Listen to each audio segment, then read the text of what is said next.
Minecraft can be a pretty scary game, but what if instead of being surrounded by zombies, you were surrounded by momos? Or worse, zombie momos. That's the kind of sick and twisted stuff I'm gonna be adding in my Minecraft Halloween update, so stay tuned.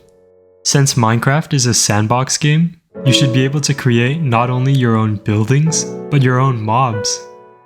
If you right-click any body part of a mob, you'll pop it off. This cow obviously can no longer move, and you can do this in combat too, like against this zombie. You can place these mob parts down anywhere, and you can even stack body parts on top of each other.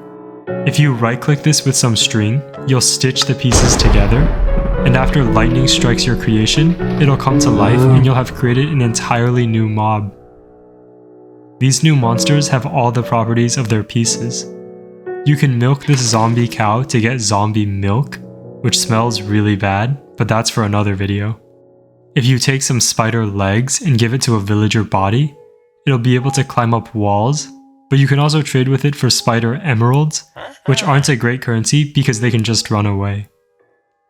Just like in real life, the more legs you have, the faster you'll be. Look how much slower the regular zombie is compared to this 4-legged zombie I made, or this other 4-legged zombie.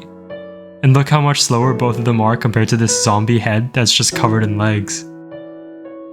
Each body part gives your mob a specific attribute. More bodies gives your mob more health.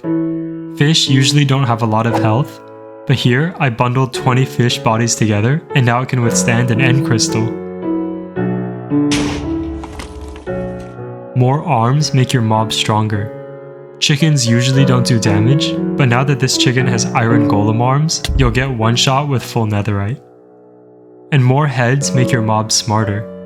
This headless chicken runs around in circles like a headless chicken, but this 8-headed pig knows redstone. Right now, I have a whole inventory of mob parts and I'm gonna try to do something kind of crazy.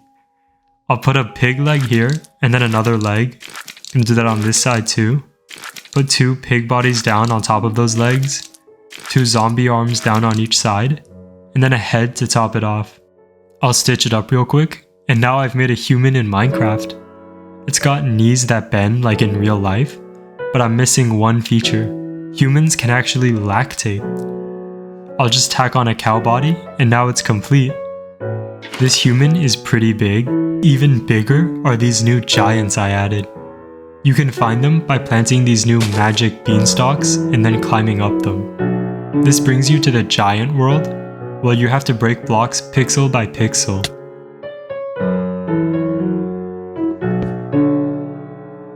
If a giant steps on you, it'll flatten you. And you can't really get them back because it'll only affect that one part of their body. If you really want to protect yourself, you can use these giant items.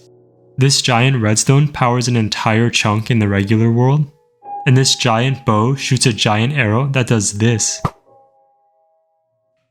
If you hide in something like a potato crop, you can get eaten by a giant.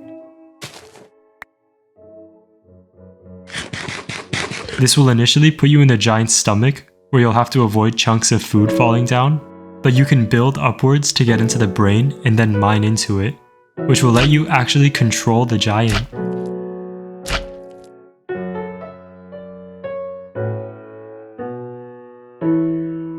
I also added something more traditionally scary: vampires. From the Twilight movies, I know vampires do a lot of kissing, so I gave these vampires mouths and sharp teeth. Instead of doing regular damage, they leave mobs looking more drained and frail with each hit. And they're hard to hit back because they can transform into a big bat and fly away. That being said, if you hit them mid-transformation, they'll be stuck as whatever they currently look like. This poor guy can't fly or walk. If you're wondering what this means for Minecraft's regular-sized bats, they transform into little vampires. You can bottle these guys up in glass bottles, and either place the bottles down as decorations, or drink it to grow wings that give you creative mode flight. Vampires take damage in the sun, and so they usually sleep in caves throughout the day. If you break the block they're hanging onto, they'll fall on their head and have a big bump afterwards. This means they'll be embarrassed to go out just in case Kristen Stewart from Twilight sees them. I also added Batman as well as this Man-Bat, which are 2 great costume opportunities for your server. This video was a little late because I had something scarier than Halloween, food poisoning, and couldn't do anything for a week, but I'm gonna be celebrating Nut November next video, so like and subscribe. Goodbye.